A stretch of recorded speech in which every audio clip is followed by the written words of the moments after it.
บายดีท่านลูกค้ามื้อนี้แม่ยายพาไปส่งทางไกลเด้อนี่เมืองปากซอง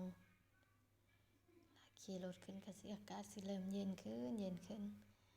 ตัวนี้ลูกค้าเพิ่นสั่งตัง6หน่วยโตหมุนเนาะไปส่งเพิ่นอยู่บ้านปากซอง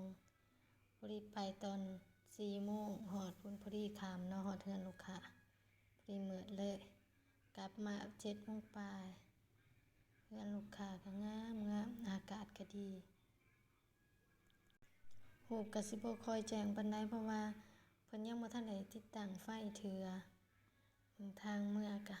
อยากงงๆแหน่ขอขอบใจลูกค้าทางปากซองหลายๆที่ช่วยสนับสนุนทางร้านของพวกเราตอนนี้ก็ขากลับเนาะมืดเลยขากลับ เดี๋ยวโชว์รูปให้เบิ่งโชว์รูปสุดตังที่ลูกค้าเพิ่นเอาเป็นสุดนี้เนาะแต่บ่มีแผ่นหมุนทั้งเทิงเด้อขอบใจหลายๆ